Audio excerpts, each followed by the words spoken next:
had a trail that directly linked back to the Kremlin. Now, this may sound familiar tonight because many people believe those Russians were linked to the Kremlin, and there has been public and some circumstantial evidence of links to the Kremlin, including previous NBC reporting. But tonight, the New York Times is reporting on direct evidence that the Russian lawyer offering dirt on Clinton discussed her plot in advance with a key Russian government official. And that official was the same prosecutor named in those Trump Tower emails. So tonight, the New York Times is adding confirming evidence that those Russian claims that their dirt on Clinton offered to the Trump campaign was coming from the Kremlin. This is an account that those claims were true, that they did have Clinton oppo from Putin allies. And that obviously contradicts the long-standing defense from the Trump team that regardless of what was promised in that original email that leaked, the actual meeting, they said, was a nonsensical discussion of adoptions, not Kremlin help for defeating Clinton, and that it was a short, pointless meeting. Just was sort of nonsensical, inane and garbled, and then quickly went on to a story about Russian adoption and how we could possibly help, and really that's where we shut it down. Don Jr. took a very short meeting from which there was absolutely no follow-up. President Trump did not attend that meeting, but he also pushed this adoption defense. In the case of Don, he listened. I guess they talked about, as I see it, they talked about adoption and some things. Nothing happened from the meeting. Zero happened from the meeting. They talked about adoptions and nothing happened. Okay. But tonight's New York Times report says that, quote, records show that in the months before the meeting, that Russian lawyer discussed the allegations with one of Russia's most powerful officials, Putin ally and prosecutor Yuri Chaika. And while Donald Trump Jr. had said the idea that the information came from Putin's prosecutor was just goosed up puffery. I think what happened, he sort of goosed up. He built up. There was some puffery to the email, perhaps to get the meeting, to make it happen. And, in the end, there was probably some bait and switch about what it was really supposed to be about. Listen to that closely. That is an account that the references to the dirt on Clinton and the links to this Russian prosecutor was puffery. It was just to, quote, get the meeting. No. Tonight's report in the New York Times shows that, number one, evidence the Trump Tower meeting trail does lead back to Putin officials. It was not just puffery. And number two, that very Russian lawyer, Natalia Veselnitskaya, not only represents Kremlin interests, which we knew about some of that, but she was in ongoing contact with Putin's prosecutors about this alleged dirt on Clinton. And before tonight, there were reports on her many links to the Kremlin and on links to that prosecutor. NBC's Ken Delanian reporting in September that she said the Russian prosecutor's interest in a legal case stemmed from her pressuring him about it and providing information. The Times report specifically, though, is contradicting her claim in another interview that she had no connections to the Russian government. The Russian government attorney. That means you. No, I'm certainly flattered by being marked and called as a government attorney, but I have never worked for the government in the first place. Have you ever worked for the Russian government? Do you have connections to the Russian government? Нет. Yet.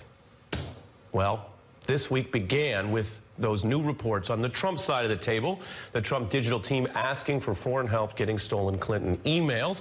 And it ends here with a Friday night bombshell about the Russian side of the table. Evidence that the Russians who marched into Trump Tower claiming to speak for Putin allies were speaking to Putin allies. That looks bad. Now, it does not prove whether or not Trump aides accepted any Russian offers. It does, though, raise more questions about why so many Trump aides have said so many things about this Trump Tower meeting that no longer appear true. I'm going to speak in a moment to the former U.S. ambassador to Russia, but right now, Ken Delanian, NBC's intelligence and national security reporter, who, as I mentioned, has been reporting on this for some time. The Russia side of this, what do you take away from it? Well, Ari, as you just laid out there, NBC News has interviewed Veselnitskaya, this Russian lawyer, on two separate occasions, one on camera with Keir Simmons, and the second time by phone in September. Her story really changed over the course of those two interactions. As you saw there, she initially denied that she had any connection to the Kremlin or to the Russian government, for that matter. And she also denied in that interview that she offered any dirt on Hillary Clinton in the Trump Tower meeting. In the second interview in September, she acknowledged to us that she did bring information she thought was derogatory to Clinton and the Democrats to that meeting. She gave us a copy of the memo. We had it translated. It talks about potentially some political contributions that she thought would be embarrassing. She also acknowledged that she had been in talks with this Russian prosecutor. Now, as she tells it, she was the one that got the Russian prosecutor interested in this tax evasion case that she says happened. But, you know, the New York Times story raises a question about whether it was the other way around, how closely they were coordinating. But here's what's clear. This is a lawyer who has very close connections to the Kremlin and to an official with close connection to Vladimir Putin. There's just no disputing that, Ari. And you're digging in on some of the complexity, so I want to pause on it because there is so much that can rattle around here in the newsroom. You're raising 2 points. One, the chicken and egg of the source of that information. Was she pushing this Putin ally? Was she getting it from a Putin ally? But that, for our purposes here, journalistically, seems less important than the core claim, which was, is she in touch with this prosecutor? New York Times reporting yes, which is the opposite of what I just played, of the Trump team's defense. No, this was just pretending they knew someone. Oh, I know a lot of people, and that was a way to get the meeting. Reading from the New York Times account, it says, how Ms. Veselnitskaya's allegations made their way to the upper reaches of the Russian government and then to the Trump campaign is a tangled tale.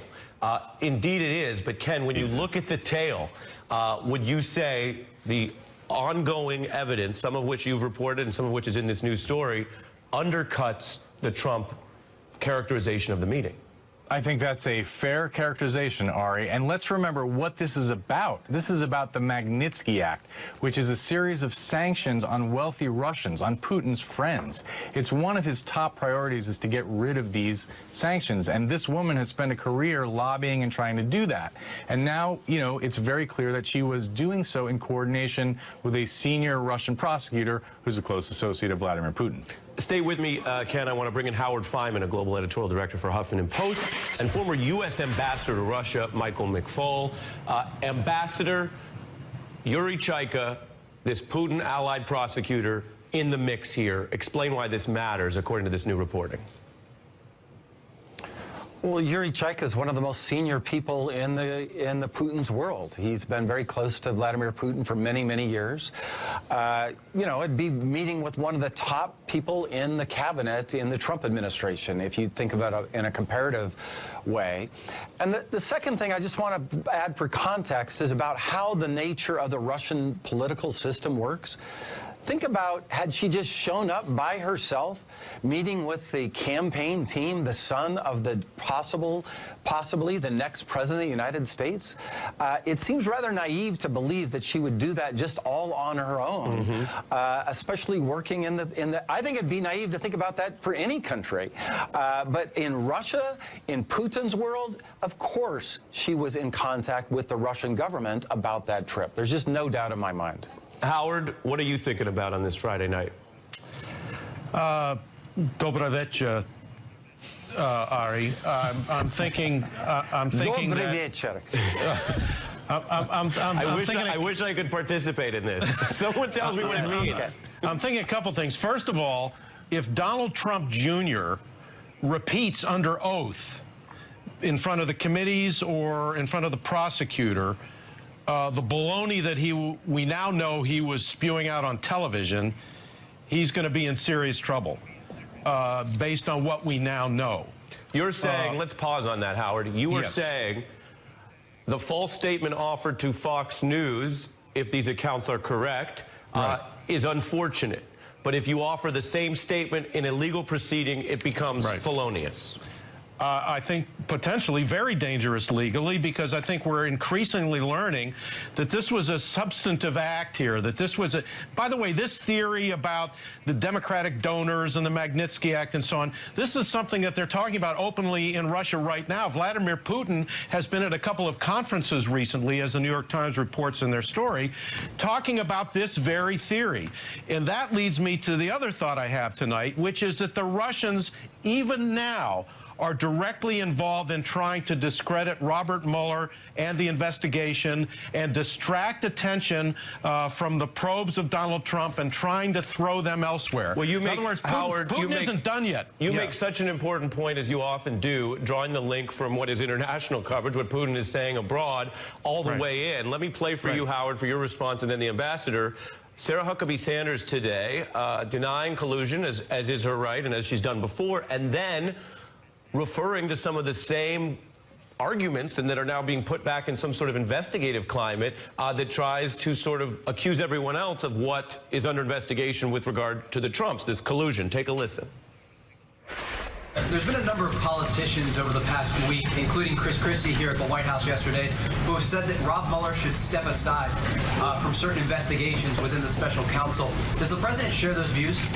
The president wants to see this completed. There's still no evidence of collusion between the president and anyone. If any collusion took place, it would be between the DNC and the Clintons. Howard and then the ambassador. Yeah, I think that's what's happening here, and I think the reason that Putin is talking about this openly, the theory that Veselnitskaya was trying to sell to Don Jr., is because the Russians want to help Donald Trump turn the attention away from the probe against him and back on the Clintons. And don't forget, Vladimir Putin has a double interest here. He wants to ally with and help out Trump if he can, I think ultimately still, despite their public disagreements, and he's still interested in payback on Hillary Clinton. Ambassador? Two things. First of all, on collusion. Veselnitskaya came to that campaign meeting with the Trump campaign people to achieve an objective, to lift sanctions. She claimed that she had something to offer in return, and based on that transaction, they attempted to do a transaction. Whether they did or not, we don't know exactly the details, but the attempt at collusion was there. And number two, the thing about Clinton and the DNC, that's a classic Putin strategy called whataboutism. Let's detract from the story at hand and talk about something that is totally peripheral and insignificant, in my opinion. And Ken, Ari, could I just make one other point? Here's what my intelligence sources say about this meeting. The Russians would not send their A-team to a first meeting to try to test whether the Trump campaign was willing to collude, because what if the Trump campaign had called the FBI?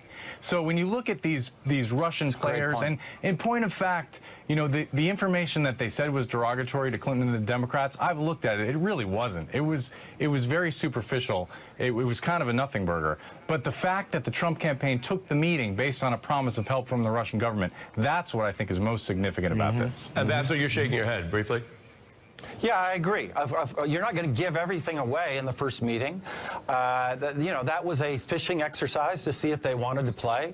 It turns out that maybe they didn't, and we need to know the details. But the point was they were coming to do some business together, and both sides wanted to interact in that exchange. It looks like attempted collusion to me. Whether it's illegal or not, that's somebody else to decide, but that they wanted to cooperate and were trying to cooperate, I think that's pretty self-evident. Right, and whether it was illegal, I have a federal prosecutor going to join me after the break on that question, and also we're going to dig into what you were raising, the whataboutism, because there's a lot more on the Russia-Putin side here that's really, I think, important for where the story goes. So Ken Delaney and Ambassador McFall, thank you both. Howard, stick around. Thank you, Ari. About the Trump Tower meeting ahead, what does Bob Mueller do with some of this new reporting coming out tonight and a new investigation launch? Investigators want to know about the Trump team walking and talking to Assange about Clinton emails. Also later, many calling this a morally reprehensible act in the Trump administration. This is a 10-year-old Mexican national with cerebral palsy detained by Border Patrol after emergency surgery occurring in Texas. It's an important story we're going to bring you, and the family's attorney is going to be on the beat live. I'm Ari Melber. Stay with us.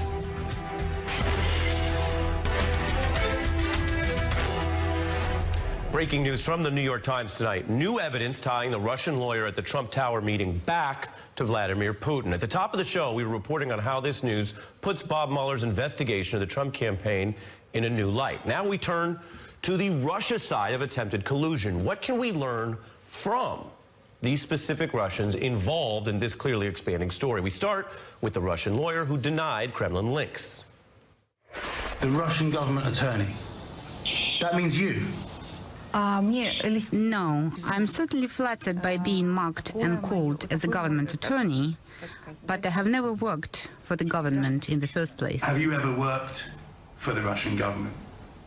Do you have connections to the Russian government? Нет.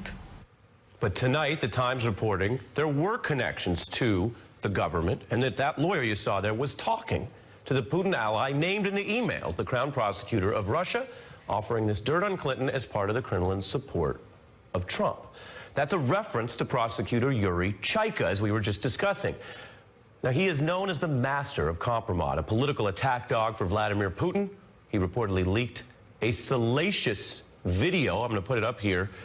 This was a big deal at one point in Russia, and it was used to take out one of his opponents. Now, that public history added some circumstantial credibility to the storyline that Chaika was offering dirt to help Putin again, and this time offering it to Trump. Chaika also filed charges against one of Putin's domestic political rivals, an exiled oligarch who recently told The Beat that when Chaika offers something like dirt on Clinton, it comes from Putin. Were he to decide to take such a step, he would get permission from Vladimir Putin beforehand. So that is the Putin ally that was invoked in the Trump Tower meeting. And there's more. Tonight, the New York Times saying the very material that Russian lawyer brought to the meeting closely followed a document from Chaika's office. As they say in court, boom. And that is also not all. We have more tonight. The Times reporting that the Russian lawyer was pushing information she believed was not only bad for Clinton, it was also bad, allegedly, for Bill Browder. Now, Bill Browder's a familiar name to Russia watchers. He clashed with not only Putin, but specifically with that Russian lawyer, Veselnitskaya, in court. I asked him about that this week on The Beat. Well, I haven't had any bias against the lawyer. When I see a woman who's effectively representing accused money launderers who are then she's trying to change U.S. law, this is not about bias. This is just about stating that, it's absurd that a Russian can be running around trying to spend millions of dollars influencing U.S. policy and think that that's okay and not even report it under any of the reporting guidelines that are required when you do that type of stuff in Washington. It was this very week that Putin again put that man you just saw, Bill Browder, on Interpol's most wanted list. So as the U.S. investigators are zeroing in, Putin dialing up the pressure. And while Browder's history is complicated, in this story, Browder equals sanctions. It was his lawyer who died in a Russian jail after exposing corruption there, and it was that suspicious death which led to sanctions on Russia restricting adoptions. Sound familiar? Yeah. Those are the adoptions that the Trump side says were discussed at Trump Tower. Actually, it was very interesting. We talked about adoption. Mm-hmm. You did? Russian adoption, yeah. I've always found that interesting because, he ended that years ago. Mm-hmm. And I actually talked about Russian adoption with him, which is interesting because that was a part of the conversation that Don had with us meeting. That is interesting. That was Donald Trump talking about how his discussions with Vladimir Putin included adoptions, which he says Don had in that meeting. You know what else is interesting? Tonight, we're looking at a lot more evidence that is not the full story. I'm joined now, as promised, by Renato Mariotti, a former federal prosecutor, who's also, we should mention, running as a candidate for the Attorney General of Illinois, and also Natasha Bertrand, a Business Inside correspondent who's been following the Russia probe, and Evelyn Farkas, a former Pentagon official and Russia expert. A lot to go through. Great experts here. Evelyn, I start with you. The significance of these new accounts, which for people who follow the story make you go, yeah. I figured this all went back to Putin, but it's one thing to say I figured it, another thing to see this evidence in public.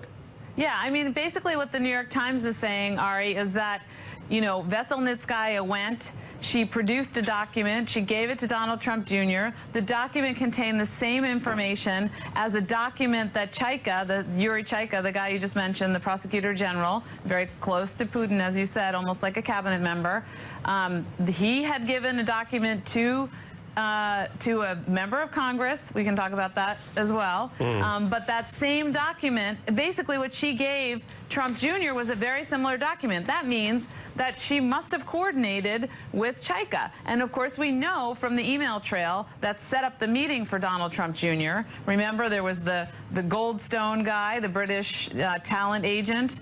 He essentially said the prosecutor general, he referred to him as the Crown prosecutor, but anyway, that this information was coming from him. So we already had a sense that she had these, that she was connected to the Kremlin through Chika. We also knew about her business dealings. Her business dealings also made it highly likely that she was, you know, in the good graces of the Kremlin, if not known to them. So this idea that she was somehow not of course she wasn't strictly speaking a Russian government lawyer, but she was doing the bidding of the Russian government, make no mistake. Natasha, have you seen the Chika memo? I have. And what does it tell you? It is essentially verbatim, give or take a few lines here and there, to the memo that Natalia Veselnitskaya brought with her to Trump Tower. And when I noticed this similarity a few weeks ago, I asked Bill Browder about it, and he said that this is the strongest evidence that we have to date that she was an agent or is an agent of the Russian government. The memo essentially was all about Bill Browder basically trying to undermine him in every way possible, because if you undermine Bill Browder, you undermine the Magnitsky Act, and the Magnitsky Act, of course, is repealing the Magnitsky Act is one of Putin's biggest foreign policy objectives. So the entire memo was essentially attacking him, alleging that he had, you know, worked with these investment brothers called the Ziff brothers to try to buy up Gazprom shares outside of the purview of the Kremlin. And there was one or two lines in there about Hillary Clinton, but in essence, the entire memo, both of the memos, both from Yuri Chayka's office that was given to Dana Rohrabacher and the one that Veselnitskaya brought with her to Trump Tower, were about Bill Browder and the Magnitsky Act. Right. A lot of names in the story, but Kremlin. It goes back to the Kremlin. It goes back to the Kremlin. And Renato, that is different, as was pointed out at the top of the show, than the public defense offered by Don Jr. explicitly, and we see from reporting allegedly by the president in weighing in on the meeting, to say that to the extent, this was their argument, again, we look at theories of the case here, they argued that to the extent there was people name-checking these powerful Kremlin folks, that was puffery. That was like trying to get past the bouncer by saying, I know these A-listers when you don't. And now it looks like, no, they knew these Kremlin A-listers, Renato. What is the legal path? Well, it's interesting, Ari. I was taking a look at this issue earlier today when I read the New York Times article and I was writing a Twitter thread about it. And I went back and looked at the public statements that Kushner and Trump Jr. made about this meeting, which I had previously dissected. And it was very interesting to read those statements because in those carefully prepared statements by their lawyers, they didn't quite say that this woman was not affiliated with the Russian government. They kind of dance around that issue. And what it tells me is their lawyers recognized already some time ago that this was a problem, and so despite what was said publicly to the press, they were very careful about what they said to Congress because that would potentially be a crime. So your theory, two things. One, I didn't know you really used Twitter. JK, you're always on Twitter. But two things that besides that, that's number one. Number two is you're saying that your legal analysis is that what Trump Jr. was saying there in the clip on Fox News was knowingly false, as evidenced by the fact that it was put very differently under legal tutelage when submitted in a legal forum? Exactly right. I think that was walked back, to use the way that lawyers like me would talk, it was walked back in his testimony. So they were very careful when he was talking to Congress because that is a federal crime if you lie to Congress. So they, I think, were dancing around. The way it was worded gives you the impression that the person is not a government lawyer, but they never come out and say that, which I think was a very careful attempt to make sure he didn't lie to Congress. Evelyn, here is those new statements from Vladimir Putin, big around the world, hasn't gotten a ton of U.S. attention, on Bill Browder, who figures in. Criminal activities, he alleges, of an entire gang led by this man. I believe Browder conducted the activities. He says they're, quote, on the verge of being illegal. This was earlier this month. Put that in context for us. Well, so apparently this Ziff brothers were investing with Browder, and you know, Putin and the Kremlin have made allegations that these that, first of all, that Bill Browder was doing something illegal. They're just trying to smear him. I mean, I really don't want to take time, you know, dissecting whether Bill Browder did something wrong in Russia or not. First of all, I mean, we worry about him as an American citizen, you know, complying with American laws. So that's Russia's business. But the fact of the matter is that what Russia did to his company and to his lawyer, Sergei Magnitsky, was illegal according to international law. Certainly torturing and killing a lawyer. Certainly seizing Bill Browder's company would be illegal under international law. Of course, Bill Browder has not been able to receive any kind of restitution for that. And the money that was taken from that, interestingly enough, it appears that it may have ended up with this company and that Veselnitskaya was trying to help. So the whole thing is very tangled. Well, but the way you she put clearly, the way you put it, Evelyn, is so important. You're talking about the seizing of private property for political ends, the abuse of the legal system, and allegations of political murder. And the reason that's important is for the reasons that Rachel Maddow and others have said on this program and on her program and elsewhere, which is that's the crew you're dealing with. That's offering this dirt. That's the crew that's driving into the heart of the 2016 campaign and getting meetings. Go ahead. And the U.S. Congress said, if you're going to kill an American citizen's lawyer in jail, then we are going to consider that an international human rights violation, and all of the people we can tie back to that crime will be sanctioned. Many of them, of course, are close to Putin, and this made Putin very angry because, of course, the whole murder and the whole seizing of Bill Browder's business was sanctioned by the Kremlin and by Putin. Evelyn Farkas, thank you as always for your clarity. Natasha Bertrand, thank you for your reporting, and Renato, thank you for your Twitter fingers. Thank you, Ari. Appreciate all of you. Now, coming up, WikiLeaks confirming the Trump campaign reached out for help. Hear what the top Democrat on the Intel Committee is now saying about what that story means. And later, as I mentioned, a different important story. This 10-year-old Mexican girl with cerebral palsy rushed for ER surgery in Texas, only to be taken into custody by Trump immigration officials. The family lawyer joins me for an exclusive live. More on that breaking Russia news tonight, that the Russian lawyer at the Trump Tower meeting shared her material with a Putin ally. The story on the Russia side comes with continuing fallout on the other big piece of this, on the Trump side of the ledger, his digital team reaching out to Julian Assange to ask for help to get Hillary Clinton's stolen emails. Investigators turning up the pressure, and tonight we can tell you something else. There's a top Democratic senator demanding new info from that Trump digital firm and from Facebook. That Democrat, Dianne Feinstein, making the push without the Republican chair on her committee, a sign she is going some places that Republicans don't want to go. Meanwhile, the top Dem on the House side says this all matters because it takes the number of campaign connections of people from the Trump world to people who might steal emails to an extraordinary level. There are an extraordinary number of connections between the campaign and those who are stealing the emails, those who are publishing the emails, and a picture begins to emerge. The picture is of a campaign considering trying to get help from WikiLeaks, which was said by the U.S. administration, now Trump's CIA director, that WikiLeaks is a hostile foreign intelligence service. At least that's how they view it. Meanwhile, Trump's former campaign manager and a current White House advisor not backing down. Are you uncomfortable with trying to bring in WikiLeaks to help? Well, let me just tell you what was totally unnecessary. Any of that was completely unnecessary for a very simple reason. We beat Hillary Clinton fairly and squarely. Are you comfortable that the Trump campaign through the Cambridge Analytica had a connection to WikiLeaks? They didn't have a connection to WikiLeaks. I know nothing about that because I was the campaign manager and I can't be bothered with any of that. And the reason is we wanted to beat her fairly and squarely in the issues. Joining me now, the Nation's Joan Walsh, and back with me, Howard Feynman. Joan, is the issue that they could win without it, or is the issue that they asked for help? The issue is that they asked for help, and it's such an arrogant and ridiculous thing for her to say that she can't be bothered figuring out whether they reached out to Julian Assange, who many people in the intelligence community, I'm not going to go there, do feel is a hostile power, is not a United States citizen. So we know that that's confirmed, but she can't be bothered to know about it, Ari. That's just crazy. Howard? Well, what I'm interested in is who inside the Trump circle, certainly not Kellyanne Conway, because she was only the campaign manager. Why would it be she? But somebody in the Trump circle said to Cambridge Analytica, you know, why don't you go see what they know, what WikiLeaks knows, and can get us about the emails. Now, maybe Alexander Nix, the head of Cambridge Analytica, was just trying to impress the boss, namely Donald Trump.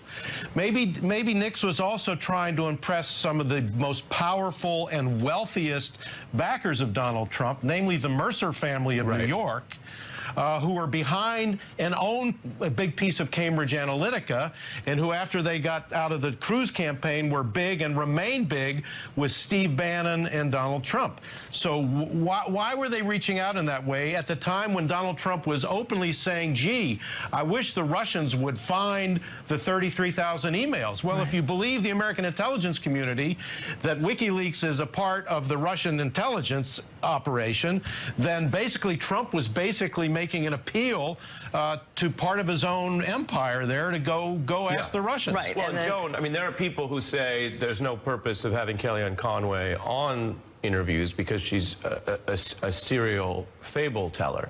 But one purpose from an investigator... Alternate facts. Alternative fables. Yeah. But one reason to talk to her from an investigative view would be right there. You know, it's easy enough to say, we didn't do it, it's a bad idea, anyone who would do it shouldn't be involved with us. That's not what she said in the interview. And we had a White House reporter on this show last night who said, you know, who's really close to Rebecca Mercer, who received reportedly the email about the Assange outreach, is Kellyanne Conway. She came with the Mercers from the Cruz campaign to the Trump campaign. So the idea that she somehow exists in a realm separate from Cambridge Analytica and the Mercers is completely crazy. We know that that is an alternative fact, I guess. Right. That's a lie. So she's not protected from this either. It's, you know, it will likely go to her too. We have so much to process here at the end of what has been a real busy, I would say interesting, and at times even alarming week. I want to ask you two to try something new with me on The Beat. We try different stuff on this show, and as everyone knows, some of it works and some of it doesn't, but that's always on me. It's time now for us to try our Friday night lightning round. Is there going to be a bell? Is there going to be a bell, Ari? Yeah, It's just going to be fast. My first question to both of you, starting with Howard, is asking Assange for campaign help a good idea or no? A good idea now? Obviously, in retrospect, not. At the time, the Trump people had already shown they'd go for anything from anybody at any time. Joan, good idea? Bad idea. Obvious. Should have been obvious. Bad idea back then. Howard, who's calling their lawyer today? I think Donald Jr. is rechecking with his lawyers, as we've been discussing tonight. I think Kellyanne Conway, having said, you know, I don't know anything about it, I was the campaign manager, might want to check with her lawyer. Joan? Kellyanne, absolutely. She did herself no favors with that blanket statement. And my last question, maybe we'll run the animation one more time because we are excited about it. Do we have it? Do it. It's just, I work on TV for now, and we like the animation. It's important. My last question to both of you, starting with Howard, what's the most important thing we've learned for the Russia investigation this week? We've learned that Veselnitskaya worked for the Russian government. I got to go with that, and I'm really glad he said Veselnitskaya before I did. I always bungle it, so thank you, Howard. I've been practicing. Joan and Howard, thank you both, and we will be right back. A passenger was murdered. Another important story tonight, right now. A 10-year-old undocumented girl with cerebral palsy is fighting for her life in a Texas detention center. Late Tuesday night, Rosa Maria Hernandez was being rushed to a hospital in Corpus Christi, Texas, for emergency gallbladder surgery. The ambulance, though, hit an immigration checkpoint at a border city in Texas. Border Protection agents let the ambulance go through, but they followed it. The agents stood outside her hospital room the entire time, and then they took her into U.S. Customs and Border Protection custody as soon as she was cleared from that surgery. Her mom, understandably struggling to confront what comes next. When she realizes her family isn't with her, she's going to start to cry. She's going to start to get uncomfortable, and she may hurt her surgery scars. I don't want them to deport her. Mexico isn't safe, and she needs therapy, her doctors. I'm joined now by the attorney for the Hernandez family, Leticia Gonzalez, as well as Howard Dean, a former governor and a doctor. First, Leticia, tell us about this story. There are laws and rules in this country, but it does seem to be a very humanitarian challenge here. What happened and what are you doing? It certainly is. We have a 10-year-old with cerebral palsy who is unable to be with her mother. She keeps requesting mommy. As I ask her if she needs anything, what I can do to help, she says mommy. What she vocalizes to her mother over the phone is, when do I get to come home? And when do I get to see you? Well, you say, when does she get to come home? I will read here, reporting on this, the DHS side from the Trump administration says they're committed to enforcing immigration laws of the nation, and, quote, once medically cleared, Hernandez will be processed accordingly. Your response? The immigration laws allow for discretion to be utilized in every case. Certainly in this case, I think everyone would agree that Rosa Maria, a 10-year-old with developmental delays due to the cerebral palsy, she does not present any sort of threat. She's not a risk to national security or to the United States. Your legal position and your humanitarian position is there is established discretion, and if ever there were a case providing for that, it would be here. Absolutely. Let me go to the governor who has experience here as a chief executive and a doctor. You know, I cover stories sometimes. I don't know what to ask. I guess, Governor, Dr. Dean, I ask you, is there any heart here with a policy like this? No, this is ridiculous policy. Trump promised to deport criminals. A 10-year-old with cerebral palsy post-surgery is not a criminal. This is an exceptionally foolish thing to do from a medical point of view, and we're going to make it an exceptionally foolish thing to do from a political point of view. Even the most hard-hearted anti-immigration person can't think this is a good idea, and it's certainly not consistent with American values.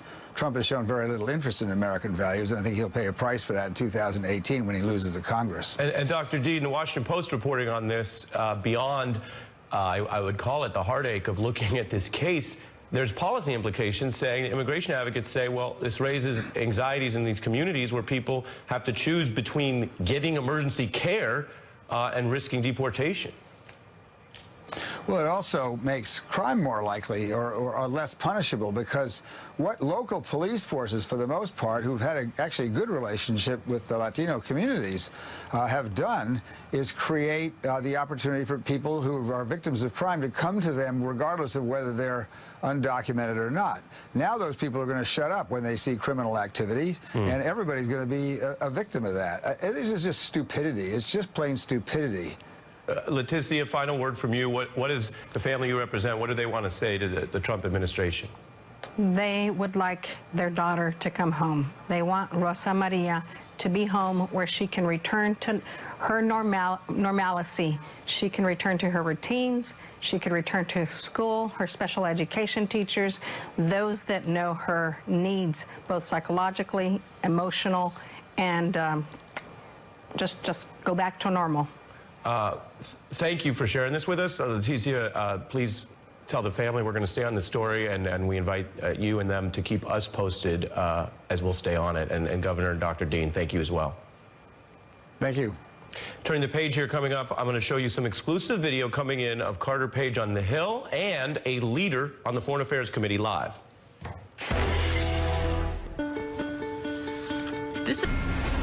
Breaking into our newsroom, NBC News exclusive video. This is Carter Page, the former Trump foreign policy advisor, leaving Capitol Hill after a meeting with what we understand to be staff investigators in the Russia probe. This is NBC exclusive. You're not going to see this anywhere else. And this is interesting because Carter Page, of course, is an individual who has publicly talked about allegedly claiming the Fifth Amendment protection against incriminating himself from presumably federal crimes in resisting to talk in the investigations. He is also someone who has changed his characterization of his cooperation at various times. What you see here on this video that is new and exclusive to NBC News in our newsroom is that Carter Page was there, presumably talking to staff. Interesting development in a case that continues to have all sorts of twists and turns. And on those, I'm happy now to be joined by Congressman Eliot Engel, ranking member of the House Foreign Affairs Committee. We booked you not to talk about that, although if you have a thought, you could share it, but about this story that there is evidence linking the Kremlin and Putin's handpicked prosecutor to the Trump Tower meeting. Your response? Well, it doesn't surprise me. We've thought all along that there was direction, contact, working together between the Trump campaign and the Russians during the campaign. This just corroborates it. I want to get to know the truth. I think the American people want to know the truth, and I hope Mr. Mueller will keep his investigation, because this is part and parcel of it. And there's his investigation, and as we're talking, we're looking at, as I mentioned, this footage of the other investigation, the congressional investigations. Carter Page, a key figure there. He's also, as viewers may recall, someone who was named in a previous U.S. indictment of Russian spies operating in the United States. Now, he was not named as a co-conspirator. He was named as, quote, male one, as just having been around it. Can you shed any light on where all of this figures into the investigation?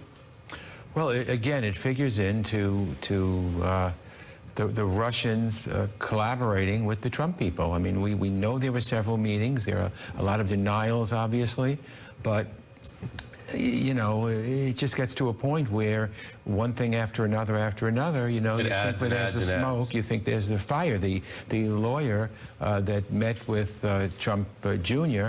Claims she was independent. She was doing it on her own. Nobody believes that. We even have a picture of her sitting in the audience at a Foreign Affairs Committee hearing that we held. So she was there at the behest of the Russians. She has close ties to Putin and the Kremlin. And WikiLeaks, the Trump campaign not denying it, and no one in leadership saying it was a bad idea. Was it a bad idea to ask Assange to try to obtain stolen emails? Of course. I mean, you don't have to be a Rhodes Scholar to understand that. I know some of my questions sound ridiculous, but these are the questions we have to ask. The question is that's why an investigation, you know, if someone's not guilty, I don't want them to be found guilty. Sure. So Mueller is a pro. You know, let him keep doing what he's been doing, and we'll get to the truth. The American people want to know the truth. The Congress wants to know the truth. You know, we passed a bill more than 60 days ago, which the president signed into law, which slapped the sanctions on the Russians. On the sanctions, and we're only seeing a list. It's not confirmed. I'd love for you to come back and talk about what's going to make the sanctions real. Congressman Elliot Engel, fresh off, you said, the West Side Highway traffic. Thank you for making it in. We're going to take a quick break and then talk about who needs to fall back. How do you chase what you love with moderate to severe? It's Friday on the Beat, so you know what time it is. It is time to fall back. Fall Back Friday, something we do here. I'm joined by Peter Gross, executive producer of The President Show on Comedy Central and an actor in Veep, and the Nation's Joan Walsh back with us. Peter, yes, who needs to fall back? Well, the man I portray on The President Show, Mr. Mike Pence, who signed, or he broke the tie in the Senate that allowed, or that prevented consumers from suing credit card companies. And I think Mike Pence needs to check his Bible. Most people know that it says the meek shall inherit the earth, but I think Pence's Bible says the market shall inherit the earth. So he needs to get the right version of the Bible there. I didn't learn that line in Hebrew school, but I believe it. I went to Hebrew school either. I didn't go anywhere near that part of the Bible. I never heard it in Catholic school either. We stopped after the first 5 books. Joan, who needs to fall back? Fall back, Ed Gillespie. I don't believe you're a racist. You're running a racist campaign in the state of Virginia. He's running against Ralph Northam. He's trailing, and he has decided to go full Trump. He's running ads accusing Northam of supporting sanctuary cities. He does not. There aren't any sanctuary cities in Virginia, so it's kind of moot. He's associating him with M13, and now he's blaming Terry McAuliffe and linking him to Terry McAuliffe, he's the lieutenant governor, for restoring the right to vote for felons last year, which in an earlier lifetime, Ed Gillespie said he supported. Said he supported. Peter, who else needs to fall back? Mark Cuban says he might run for president. I don't think the answer to Donald Trump is Donald Trump in sneakers or like a polo shirt. Cuban is a shark. He should remain a shark and stay in those waters. Stay in the Shark Tank. Well, never forget what Woody Allen said. Uh-oh, this could go a lot of places. A relationship is like a shark. It needs to keep moving. Exactly. Alvy Singer, characters. Yes, exactly. That's true. Yeah. Let's separate. But maybe everyone should fall back. Just everyone. That's what I'm going to I'm just going to say Woody Allen should fall back. Yeah. Maybe every Friday? Okay. And every day. Oh, every day. Peter Gross and Joan Walsh. Thank you. Thank you both. You can catch Joan's new political show, Sunday Calling, on WNYC on Sundays. Check it out. Hardball with Chris.